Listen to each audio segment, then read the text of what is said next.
Mesmo sem perceber, a nossa relação com o lixo é muito próxima. Seja após uma refeição em família, no cafezinho do trabalho, em uma noite de diversão com amigos ou dentro de casa, estamos produzindo lixo a todo momento. Por definição semântica, o lixo é um objeto indesejado. São materiais, orgânicos ou não, que não têm valor à primeira vista. Feito o descarte, é como se o lixo desaparecesse. Essa falsa impressão resulta no ocultamento de pessoas. Há uma rede de trabalhadores responsável por recolher e reciclar o lixo que ninguém mais quer. O que não precisamos e não gostaríamos que estivesse ao nosso alcance se torna fonte de renda para pessoas que sobrevivem do lixo.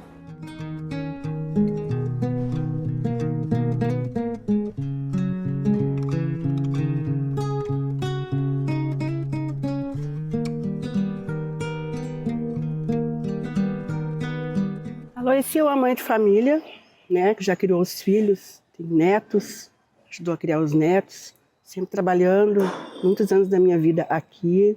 Eu sou uma mulher que eu respeito muito o meu trabalho, né? Eu tive pouca chance de estudar, então desde os 15 anos eu trabalho.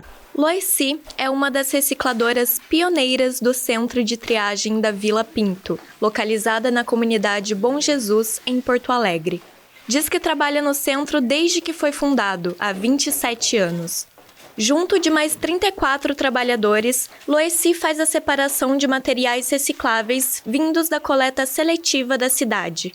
A gente puxa o material, né, começa a fazer a separação. São mais de 40 tipos de material. Garrafa PET, papel, jornal, vários materiais. A gente vai fazendo a separação. Aí separa. Esse é o trabalho dia a dia. Muitas pessoas já passaram por aqui, pessoas da mesma família. Neste momento a gente tem, eu acho que 5 pessoas da mesma família trabalhando com nós. São pessoas que já trabalharam fora, só que estão agora fora do mercado de trabalho e acharam aqui com nós um meio de ganhar um dinheiro também, né? A necessidade de retirar ou complementar a renda por meio do trabalho com o lixo é uma realidade para muitos brasileiros. São cerca de 800 mil recicladores, formais e informais, espalhados por todo o território nacional. Segundo um levantamento sobre o perfil dos catadores e das cooperativas de reciclagem no país, 76% deles são pretos e pardos, sendo que 85% não concluíram o ensino médio e 55% não terminaram o ensino fundamental. E apesar desse trabalho ser frequentemente atrelado à figura masculina, a maioria da mão de obra em unidades de triagem é composta por mulheres. Na região sul, elas são 55% da força de trabalho. Esse cenário se repete em todas as regiões do Brasil, exceto no Nordeste, onde apenas 48% são mulheres. Na Bom Jesus, Cirlei garante que a preocupação é dar condições para que mais mulheres consigam estabilidade econômica. Mas esse projeto é voltado para as mulheres.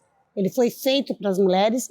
Há 27 anos atrás, mulheres que eram chefes de família, mas também elas viviam no tráfico, essas coisas. Então a gente trabalha com um público totalmente vulnerável, né? Que às vezes não consegue trabalho em outros lugares, né? Porque ainda existe aquela discriminação por cor de pele. Além do preconceito racial e de gênero e das dificuldades sociais e econômicas, os catadores sofrem com o olhar de uma sociedade que não enxerga a importância e não considera legítimo o trabalho que realizam. Precisam lidar com a discriminação e o apagamento do próprio ofício. Para combater esse preconceito e representar os trabalhadores, surge o Movimento Nacional dos Catadores de Materiais Recicláveis, um movimento social criado em 2001, que busca a valorização da categoria e o protagonismo popular da classe. Segundo a representação gaúcha do movimento, ainda há muito que se construir. Porque os catadores e catadoras vivem à margem da sociedade, na sua grande maioria, né? São invisibilizados, porque a sociedade de consumo e a sociedade de dominação, ela fez com que os catadores e catadoras muitas vezes são reconhecidos, vistos como o próprio lixo, né? Não distingue o ser humano do que é chamado de lixo, né? E que, na verdade, para nós é a nossa sobrevivência, né? Ainda falta muito reconhecimento. Eu acho que é uma luta eterna, sabe? Porque a gente ainda é muito lixeiro, é catador, sabe? O lixo das residências da sociedade poderia ser melhor separado para vir para nós, porque hoje em dia o mundo sabe que existe as reciclagens. O mundo sabe que existe o reciclador, o catador, que a gente precisa daquele material. Os desafios do trabalho com lixo não param por aí. As condições precárias de trabalho, a infraestrutura inadequada e a baixa remuneração também são problemas que afetam a rotina deles. O valor recebido pelos funcionários nas unidades de triagem, conhecidas como UTs, varia conforme a quantidade de materiais arrecadados e vendidos mensalmente. Em dezembro de 2023, cada reciclador da UT da Bom Jesus recebeu cerca de R$ 700, mas em novembro o valor ficou em 500, menos da metade do salário mínimo previsto para 2024. A prefeitura tem um contrato com todas as UTs que são cadastradas, inclusive com a nossa, só que esse dinheiro não pode ser usado para pagar pessoas, porque é só para manutenção do prédio, das máquinas, pagar luz, mas para pagar pessoas não.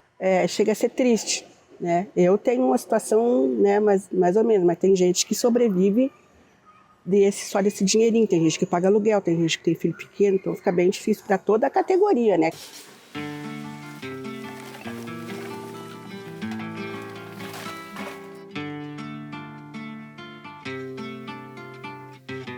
Distante das unidades de triagem, existe uma parcela de pessoas mais conhecida pelo trabalho com o lixo.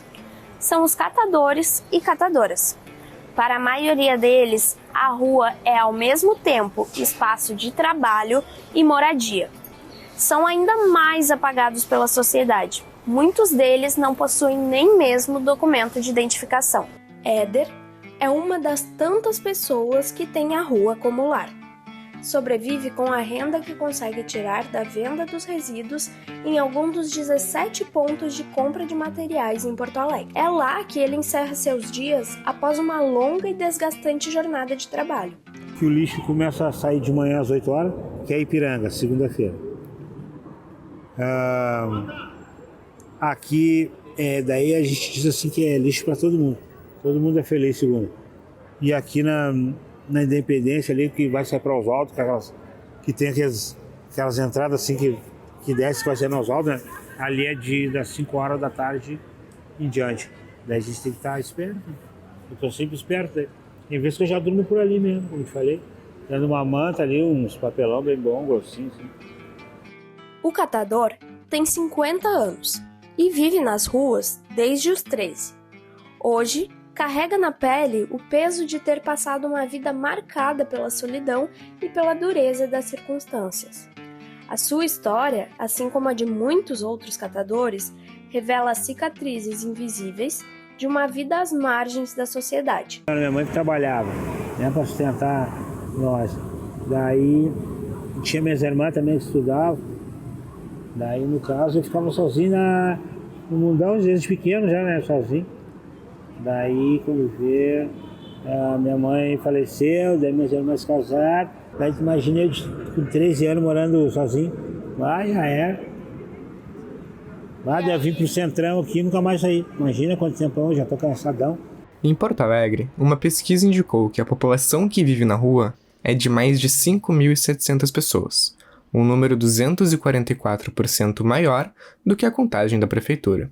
São quase 6.000 pessoas vivendo em condições precárias, sem acesso à moradia, saúde e emprego. Os dados são de uma pesquisa realizada pela Universidade Federal do Rio Grande do Sul e pela Unicinos. Grande parte dessas pessoas, da mesma forma que o Éder, sobrevivem do trabalho com lixo. Quando eu comecei a reciclar, há quase 20 anos atrás, eu fazia quase todo menino Deus sozinho.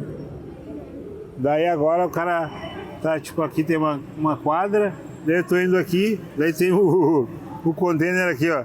Quando eu faço a quadra já tem um. Daí eu já tenho que ir pro outro lado.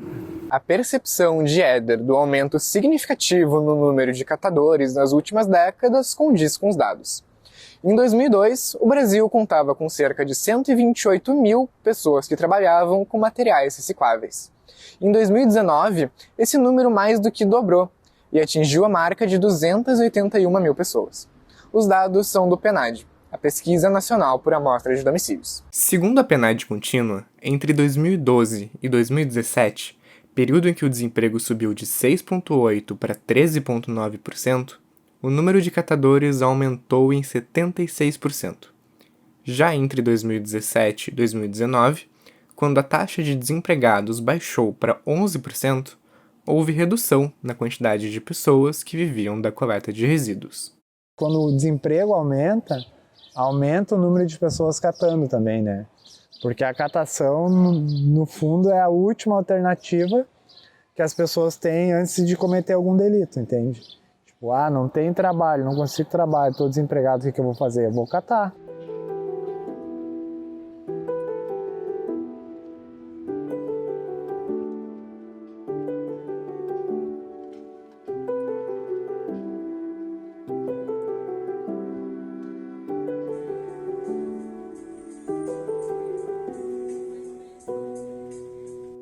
Fabiano também faz a sua renda a partir da coleta de recicláveis. Passou a morar em Porto Alegre em 2018, depois que teve a casa na Ilha dos Marinheiros desapropriada para a passagem da nova ponte do Guaíba. Agora vive na Vila Santa Terezinha. O local é conhecido como Vila dos Papeleiros. Que pelo menos a gente paga R$20, mas a gente mora numa moradia digna, né? Moradia digna. Eu saio de manhã e volto por volta de meio-dia, 1, 2 horas, não tem horário, vai do dia, se tiver o dia bom na coleta, no caso. Né? Se não tiver, a gente tem que andar mais, caminhar mais para poder encher o carrinho e poder vir. Ele utiliza o carrinho para coletar e transportar esses materiais que vende para pagar o aluguel e comprar alimento. Mas vive todos os dias a insegurança de perder o sustento por conta de uma lei municipal. Eles andaram querendo tirar a gente das ruas aí. Agora, esses dias, a gente teve uma reunião, eu nem lembro bem exatamente o dia, mas a gente teve que ir lá na Câmara, lá para... Vamos ver o que vai acontecer, deram mais 6 meses para nós aí. Daí agora vamos esperar por eles. Eles querem tirar os carrinhos não querem deixar mais a gente trabalhar com os carrinhos. A lei é a responsável por criar o programa de redução gradativa do número de veículos de tração animal e de veículos de tração humana. Até 30 de junho de 2024, os veículos de tração humana devem ser retirados de circulação. O processo teve início em 2008, quando a prefeitura começou a remoção desses veículos. Os de tração animal já foram eliminados, mas os carrinheiros seguem lutando pelo direito de usar os carrinhos como ferramenta de trabalho. Não adianta a gente dizer nada, eles é quem manda. É só isso, eles deveriam olhar mais para nós, né? Os trabalhadores aí que estão todo dia no sol aí.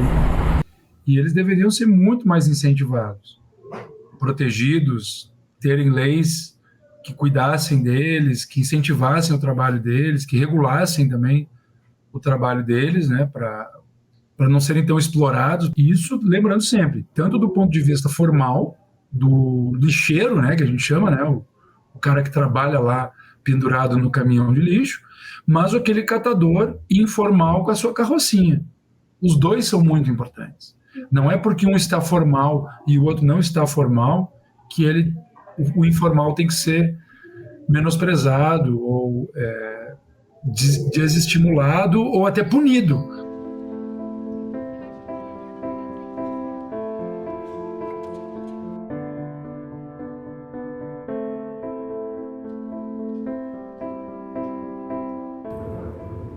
Mas, gente, se é pra ti que eu sou feliz, eu vou estar sendo... não vou estar sendo homem. Tem que ser feliz para um ano. Sente que falta bastante. Com certeza, cara, é ser humano. Não é bicha. Eu não me sinto bicho. Pedir para as pessoas olharem com mais dignidade para a gente, para o catador, para o lixeiro que eles falam, para Mais respeito, gente, mais dignidade. Embora sendo mais sujo, é um trabalho. É uma separação. Melhorar o que a sociedade não faz por nós. Por isso que eu tenho respeito pelo lixo, é o trabalho, é a nossa sobrevivência. Significa a nossa vida, né? Porque nós vivemos disso. Terminar o lixo, não sei o que vai ser de nós, né? Terminar com as reciclagens aí. Enquanto a cidade segue seu curso, produzindo toneladas de resíduos diariamente, é fundamental reconhecer a importância desses trabalhadores. Vai ser bem melhor, vai ser bem mais gratificante, o cara ficar bem mais contente. Se nós não separasse o lixo, onde é que ia estar o lixo? Como é que estão as pessoas no meio do lixo? Ia existir para sobrevivente no meio do lixo? Que nós separamos, que nós demos um destino. Né? Nos veem como doutor do planeta, doutores do planeta. Nós somos. Ninguém enxerga isso.